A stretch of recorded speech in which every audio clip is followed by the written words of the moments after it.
오늘 우리 하나님의 말씀 듣겠습니다. 우리 계속해서 주기도문 말씀 나누는 가운데 있는데요. 마태복음 6장 9절에서 13절 말씀 함께 하겠습니다. 마태복음 6장 9절에서 13절 말씀입니다. 제가 대표로 봉독해 올리겠습니다. 그러므로 너희는 이렇게 기도하라. 하늘에 계신 우리 아버지여, 이름이 거룩히 여김을 받으시오며 나라가 임하옵시오며 뜻이 하늘에서 이루어진 것 같이 땅에서도 이루어지이다.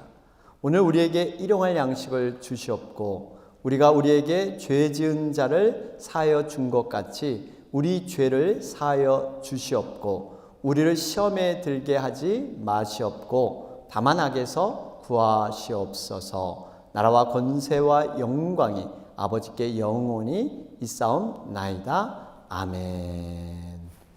할렐루야. 반갑습니다. 여러분, 이번 한 주간 어떻게들 지내셨습니까? 우리가 살고 있는 이 북가주에 이번 주간에 기록적인 폭염이 있었습니다.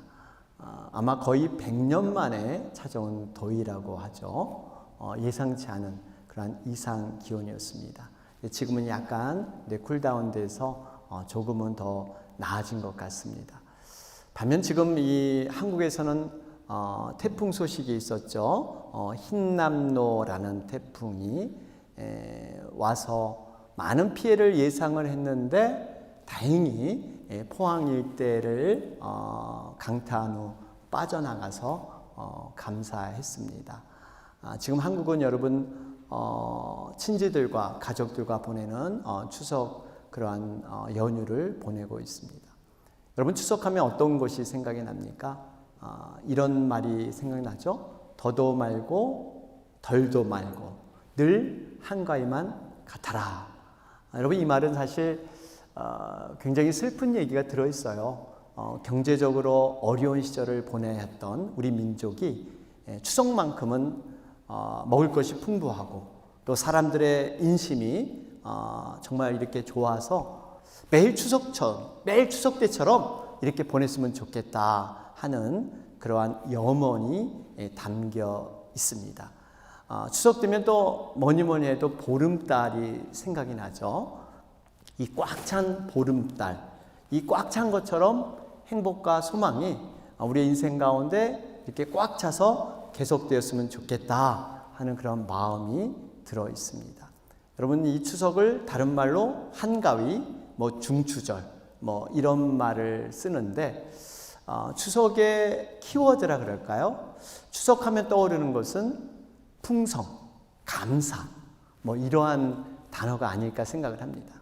우리는 이 추석을 보내면서 믿는 자로서 이런 생각을 해봐야 합니다. 하나님께서 자연을 통해서, 하나님께서 나의 인생을 통해서 주신 그런 열매, 수확, 이런 것들을 감사하면서 지금까지 이끌어주신 하나님의 은혜, 그 은혜를 이웃과 함께 기쁨으로 나누는 것. 여러분, 이것이 믿는 자로서 추석을 보내는 그러한 의미인 줄로 믿습니다. 이런 의미가 있습니다. 우리는 계속해서 여러분 주님이 가르쳐준 주기도문을 통해서 은혜를 나누고 있습니다. 지난 시간이죠. 여러분, 주님이 가르쳐준 기도 세 번째의 시간이었습니다. 뜻이 하늘에서 이루어진 것 같이 땅에서도 이루어지이다.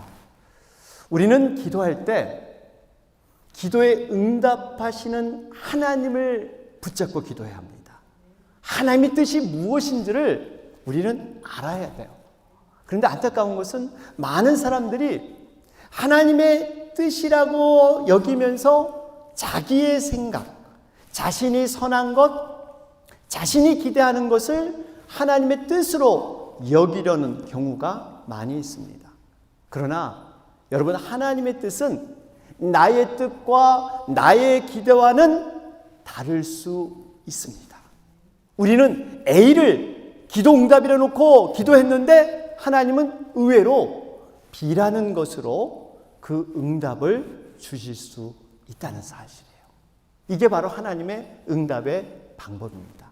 또 한 가지는 하나님의 뜻은 어떤 수학 문제처럼 답이 딱 떨어지는 형태가 아닐 수 있다는 거예요.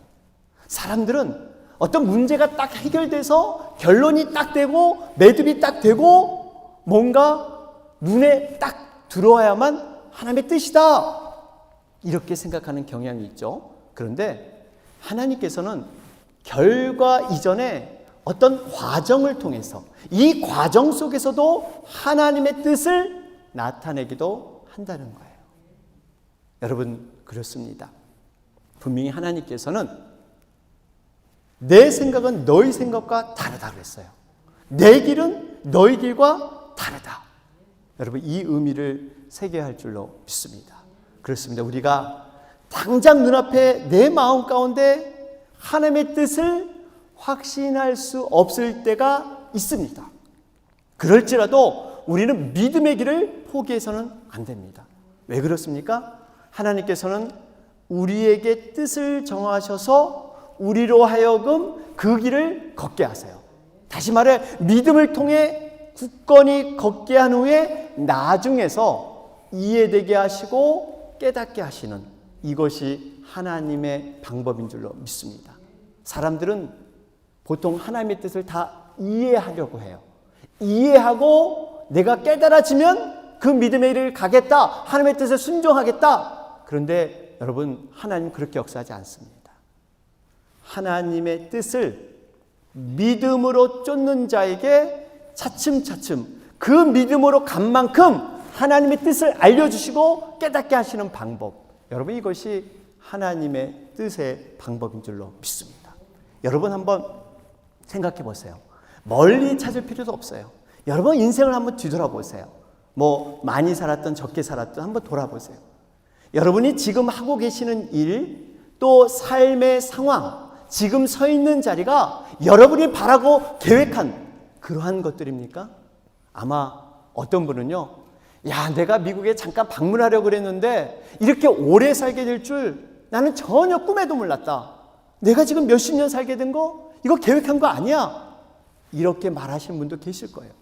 그런데 여러분, 지금 상황이 후회되고 절망스럽고 이렇게 하면 안 되는데 이런 삶을 살고 계십니까? 아니에요. 내가 예상치 못한 삶을 살고 있지만 거기에는 감사가 있고 어떠한 기쁨이 있고 어떠한 행복이 여전히 존재하고 있다는 사실입니다. 나름대로 의미가 있어요. 이것이 바로 하나님의 뜻 안에서 인도하는 하나님의 섭리인 줄로 믿습니다.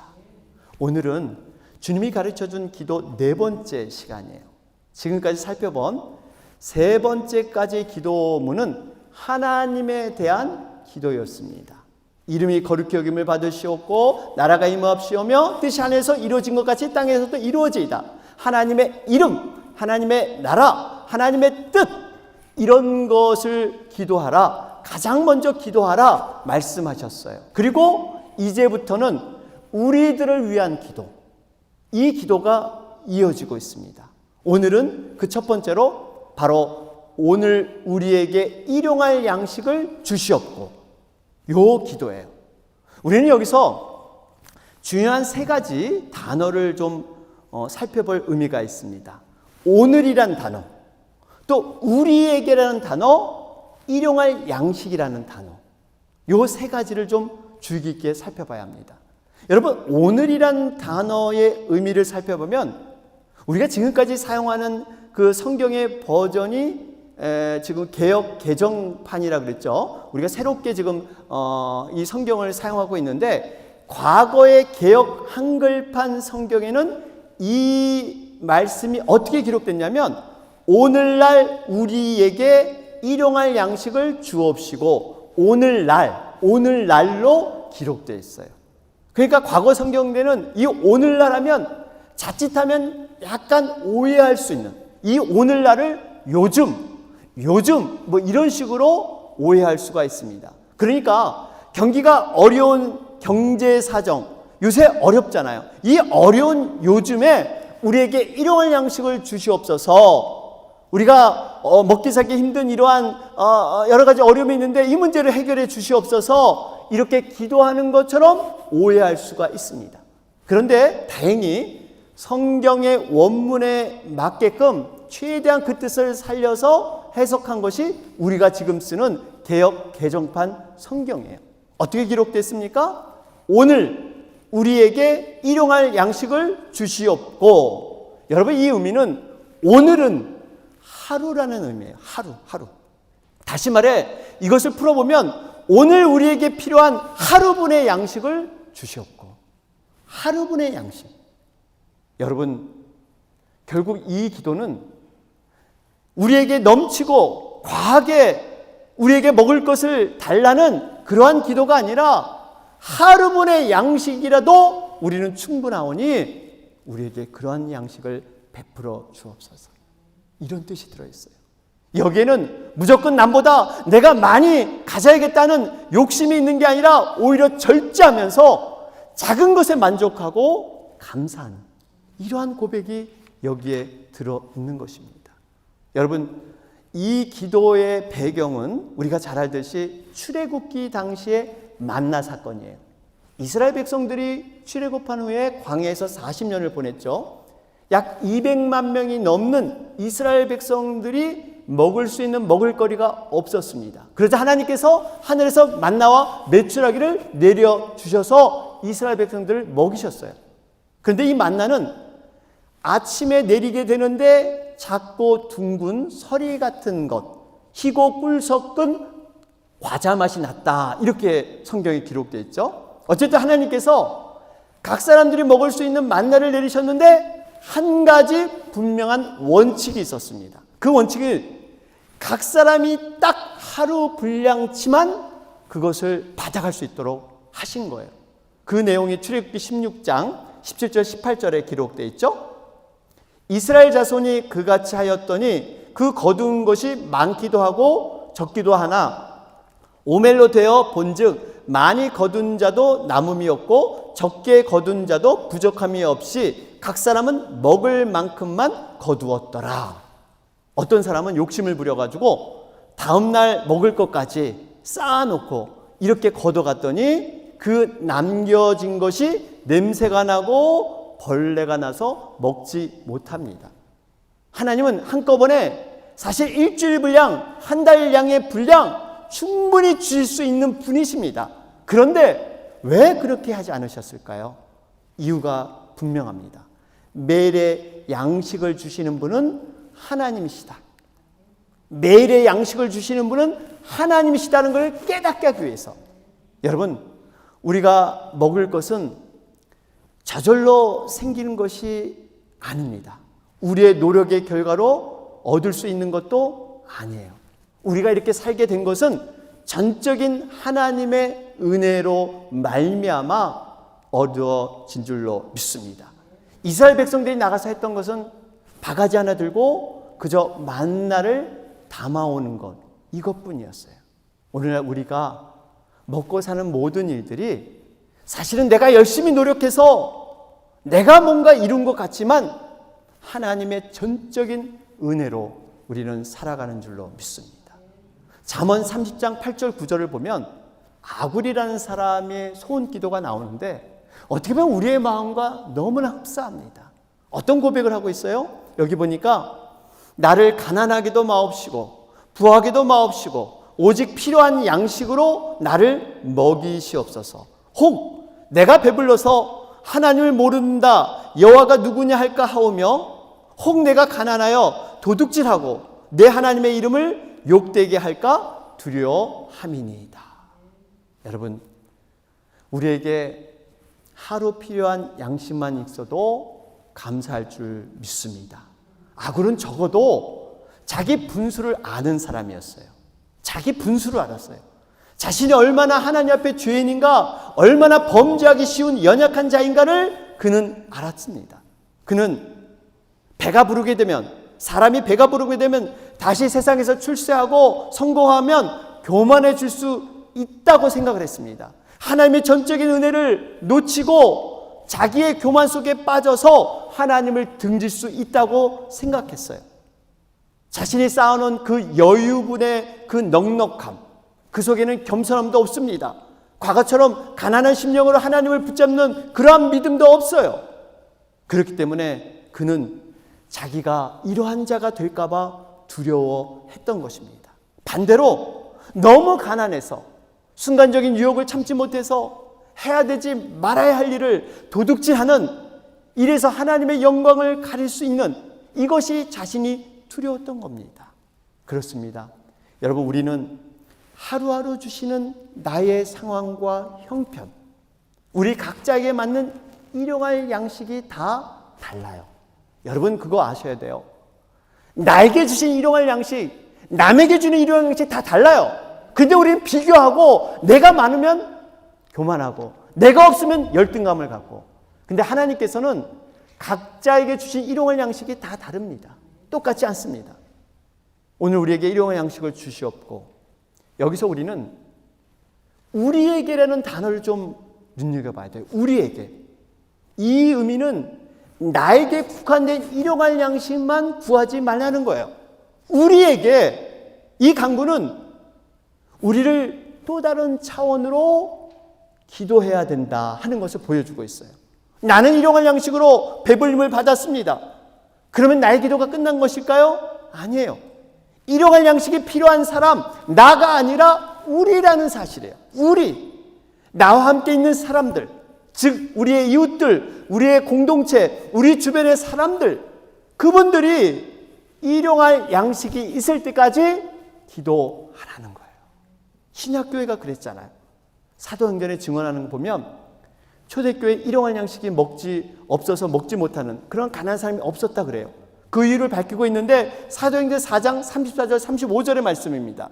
거기 보니까 그 중에 가난한 사람이 없으니 이는 밭과 집 있는 자는 팔아 그 판 것의 값을 가져다가 사도들의 발 앞에 두매 그들이 각 사람의 필요를 따라 나누어 줌이라. 바로 이 말씀이에요.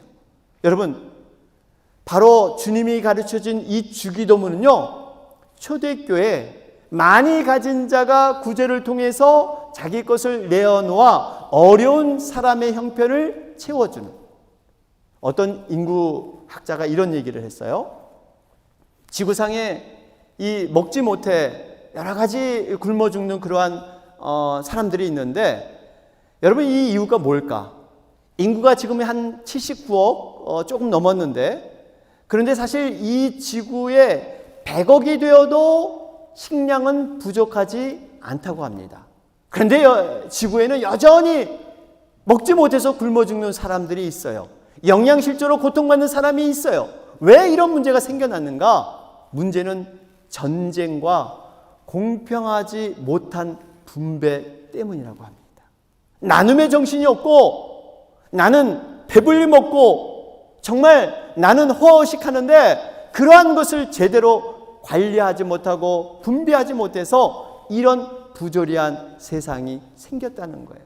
여러분, 이런 의미에서 우리가 더욱더 구제에 힘써야 될 줄로 믿습니다.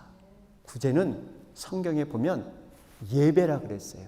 예배 드리는 것이고, 구제하는 자들은 절대 하나님께서 빈궁하게 만들지 않는다 약속하셨어요.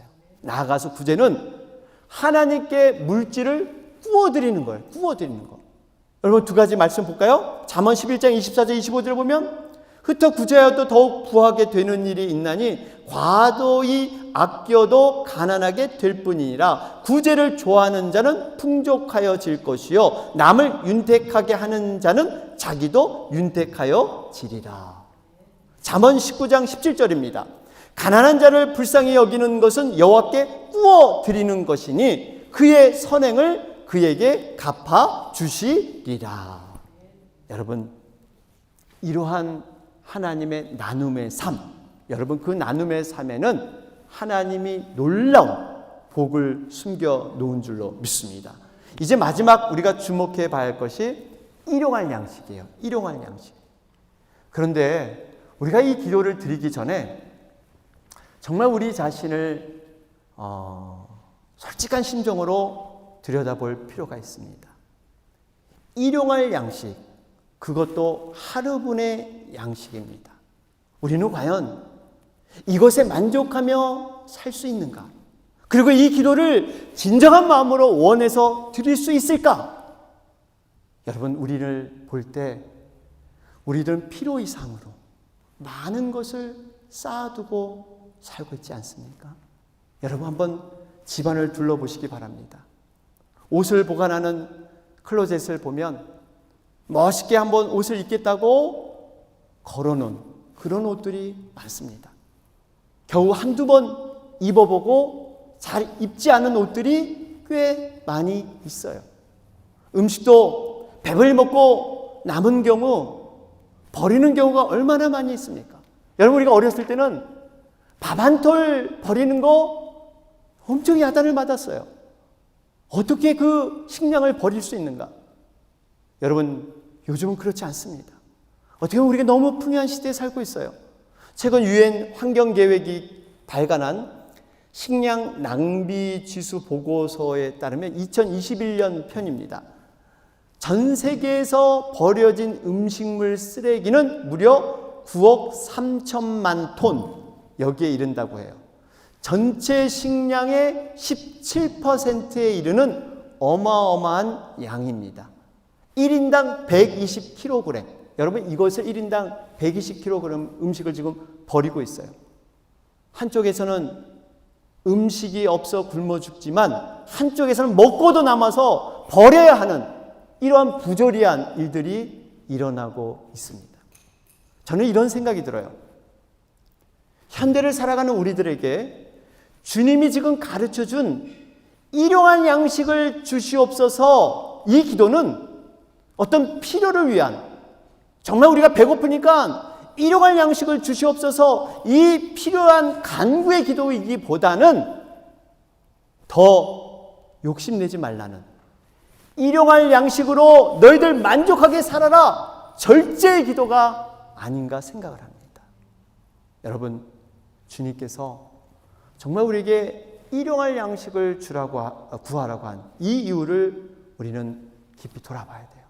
이유는 무엇보다도 하나님의 말씀이 먼저라는 거예요.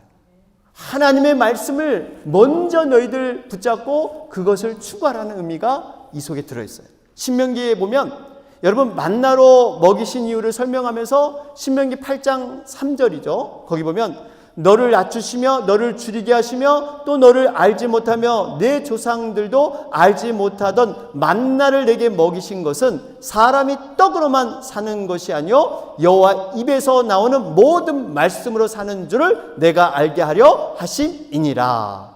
여러분, 이 말씀은 우리에게 떡이 필요 없고 그저 말씀으로만 살아라, 이런 뜻은 아닙니다. 분명 하나님께서 이 땅에서 우리가 살아갈 때 떡이 필요하다, 물질이 필요하다 이미 알고 계셨어요. 그래서 오늘 우리 주기도문에서 분명히 일용할 양식을 위해서 너희들 기도하라, 이렇게 말씀하고 있지 않습니까? 그런데 문제는 물질을 얻는 방식입니다. 물질을 얻는 방식이에요. 이스라엘 백성들은 하나님을 생각할 때 어떻게 생각했냐면 전쟁에 능한 전쟁의 신이다, 이렇게 이스라엘 백성은 생각을 했어요. 이건 잘못된 하나님에 대한 견해입니다. 여러분, 그리스 신화를 보면 신들이 자기들이 관장하는 분야들이 다 있습니다. 예를 들면 바다의 신 포세이돈, 지혜의 신은 아테네, 태양 신은 아폴로, 이런 식으로 각자의 신들이 자기가 관장하는 분야가 있는데 하나님을 마치 그런 하나님으로 생각을 한 거예요. 전쟁 때는 하나님이 이기게 하셨지만 가나안에 들어가 보니까 농사를 지며 풍요를 누리는데 그건 하나님이 할 수 없는 것 같아. 그들이 믿는 바알신, 그런 아세라신, 이 신을 믿으니까 와, 그들이 풍성히 사는 것 같아. 이렇게 이스라엘 백성들은 생각을 했던 거예요. 가나안에 들어가 보니까 진짜 이방인들이 풍요롭게 사는 것처럼 보입니다. 가만 들여다보니까 우상을 숭배하고 그렇게 살아가는 거예요. 그래도 잘 살아가는 것처럼 보입니다. 이것을 그들은 부러워했던 겁니다. 또한 그들이 과거 애굽에서 젖은 그 죄의 습관이 뭐냐면 노예로 살아가면서 그들이 배웠던 것은 애굽의 문화입니다. 애굽의 습성이에요. 애굽을 보니까 나일강이라는 풍성한 강이 있습니다. 하늘에서 비가 안 와도 언제든지 마음만 먹으면 그 나이강물을 관계수로를 통해서 그들이 원하는 농사일에 사용하는 발로 물댐과 같이, 여러분 발로 물댄다는 것은 이렇게 그 방앗간처럼, 여러분 이렇게 돌아가는 물레방앗간처럼 물을 돌려서 물을 이끌어내는 그 원리를 얘기하는데, 결국에는 인간의 노력과 열심으로 그들은 번성할 수 있다, 성공할 수 있다. 이게 바로 애굽의 문화입니다. 그런데 하나님께서 이 모든 것을 내려놓고 이제는 너희들 가나안 땅으로 들어가라. 이 가나안 땅은 말이 젖과 꿀이 흐르는 땅이지 객관적으로 봐서는 산지예요. 별로 좋은 땅이 아니에요. 하나님이 적절하게 비를 주시고 하나님의 은혜를 주셔야만 그곳이 젖과 꿀이 흐르는 땅이 되는 거예요. 그래서 이스라엘 백성들을 그 가나안에 넣은 후에 이제는 너희들 노력과 방법으로 살 수 없어. 전적인 하늘을 의지하고 나의 뜻을 가지고 살아가는 것. 이게 하나님의 백성의 모습이야. 이것을 가르쳐 주신 거예요. 그래서 광야에서 그렇게 지지고 볶으면서 만나 사건, 만나를 통해서 훈련시키는 거예요. 그 만나가 하루하루 너희들이 이것을 정말 취하지 않으면 내일과 미래를 위해서 미리 쌓아놓을 수 없다. 이것을 지금 가르쳐 주고 있는 거예요. 여러분, 우리가 하루 일용할 양식에 만족하며 특별히 매일매일 하나님의 말씀, 그 말씀과 더불어 살아가는 것, 이것이 하나님의 원하심인 줄 믿습니다. 그런데 오늘날 세상은 어떻습니까? 자본주의 논리에 빠져서 정말 서로를 밟고 올라가야 합니다. 악착같이 경쟁해서 이겨야 성공을 해요. 이것이 인생의 성공이다. 그리고 내가 노력해서 내 것을 움켜줘야지 행복하다고 생각을 합니다. 내가 얼마나 이렇게 많은 잉여물, 내 창고에 얼마나 많이 쌓였는가, 이것을 안전하다고 생각을 하죠. 비교해서 남들보다 많으면 행복해지고 남들보다 불행해지면 없으면 불행하다 생각하고, 여러분 어떤 물질이 어떤 삶의 행복의 기준이 되어버린 것, 이게 바로 세상의 논리예요. 그런데 하나님께서는 너희들 그런 세상의 방식을 쫓지 말고 오직 하나님의 말씀으로 이것으로 행복해지고 풍요로움을 느낄 수 있으니까 만나 사건을 통해서 그렇게 보여주시는 것이 다른 사실이에요. 여러분, 부자가 왜 천국에 들어가는 것이 어렵다고 말씀하셨을까요? 오히려 낙타가 바늘귀에 들어가는 것이 더 쉽다, 이렇게 말씀하셨어요. 그런데 여러분, 과연 하나님은 부자가 되는 것을 원치 않으시는가요? 그렇지 않습니다. 여러분, 그렇지 않아요. 분명 제자들 가운데도 부자들도 있었어요. 예수님께서 십자가에 돌아가시자 그동안 열심히 쫓았던 다른 제자들은 주님을 모른다고 다 떠나갔습니다. 나만은 절대 버리지 않겠다는 베드로마저 예수님을 부인했어요. 이렇게 어려움이 있자 혜성처럼 나타난 진정한 숨은 제자들이 아리마대 요셉과 석학 니고데모예요. 이들은 당시 엄청난 부와 지위를 가졌던 사람이었어요. 다른 제자들은 주님을 안다고 하면 자신의 불이익이 돌아올까 봐 모른 척하고 다 도망갔지만 이 아리마대 요셉 같은 경우는 달랐습니다. 자신의 무덤을 주님에게 내어주면서 주님의 시체를 거두어서 장사를 지냈습니다. 믿음의 용기 아니면 할 수 없는 거예요. 여러분, 그렇습니다. 하나님께서는 부자인 자체를 거부하는 게 아니에요. 하나님은 우리 자녀들이 잘 되기를 간절히 원하십니다. 그런데 이러한 세상의 형통과 세상의 기준으로 성공을 하다 보면 그 안에 하나님이 점점 멀어지는 거예요. 이걸 경계하라는 거예요. 정말 하나님 앞에 가난한 심령이 되고 겸손해서 과거에는 어려울 때는 하나님을 붙잡고 믿음으로 걸었던 사람이 어느 정도 세상에서 살다 보니까 하나님의 마음에 없어요. 세상 일로 너무 바빠요. 하나님과 깊은 그러한 관계가 없습니다. 이걸 경계하라는 거예요. 결론을 맺겠습니다. 여러분, 우리의 삶에도 단순함이 필요합니다. 특별히 물질에 있어서는요, 일용할 양식을 만족하는 삶, 일용할 양식에 감사하는 삶, 여러분 이것이 우리에게 필요해요. 약간 오래전에 나왔던 책 중에 이런 책이 있었어요. 세계가 만일 100명의 마을이라면 세계의 모든 인구를 100명으로 환산해 보면 어떤 그 결과가 나올까? 여러분 지금 아까 말씀드린 지금은 세계 인구가 한 79억 조금 이상이 된다 그랬죠? 근데 이 책은 63억일 때 이렇게 기준을 삼아서 나온 책입니다. 다소 지금과는 좀 차이는 있지만 어쨌든 그 양상이나 패턴은 거의 비슷하지 않을까 생각을 합니다.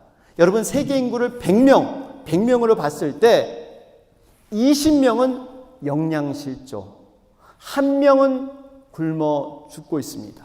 그런데 15명은 비만이라고 합니다. 100명 가운데 80명은 사람이 살기에 적당하지 않는 수준 이하의 주거 환경을 갖고 있습니다.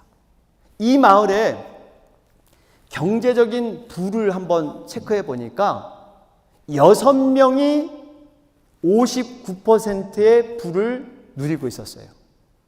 74명이 39%를 차지했습니다. 그리고 겨우 2%가 20명이 나눠 가지는. 여러분 6%가 59%의 부를 누리하는 거예요. 6명이 59%. 엄청난 차이입니다. 자가용을 가진 사람은 100명 중에 7명. 여러분 정말 여러분 대단한 부자들이십니다. 자가용 있잖아요. 대학을 나온 교육, 대학 교육을 받았고 컴퓨터를 가진 사람은 2명이에요. 2명.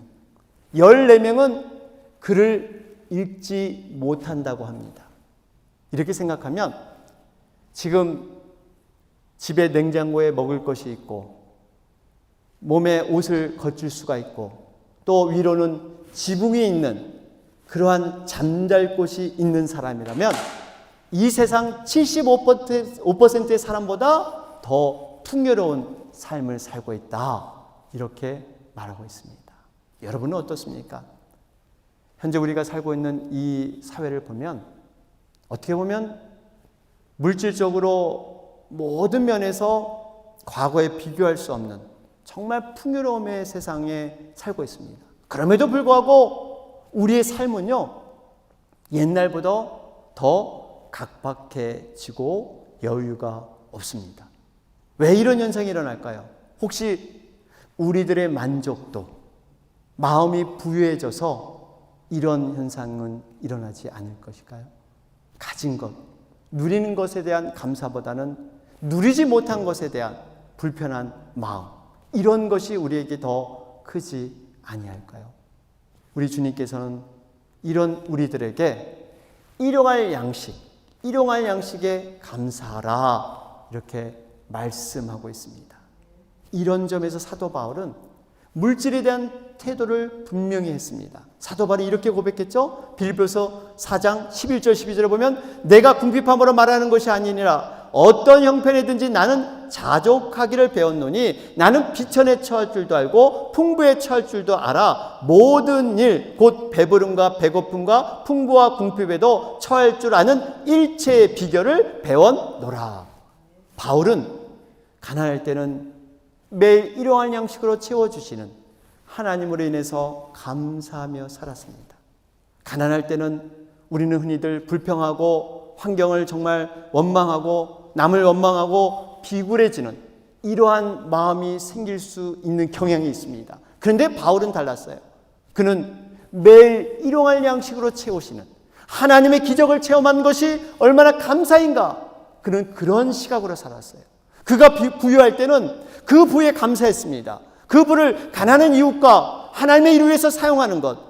만일 우리 자신이 넘치도록 일용할 양식을 나를 통해 채워주셨다면 그것은 통로로, 나누는 통로로 사람을 도우라는 하나님의 뜻인 줄로 믿습니다.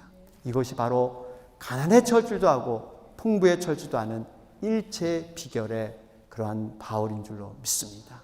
오늘 말씀 우리 기억하면서 여러분 다시 한번 오늘 우리에게 일용할 양식을 주시옵고 이 기도를 회복하는 여러분과 제가 되길 주님의 이름으로 축원합니다. 아멘. 주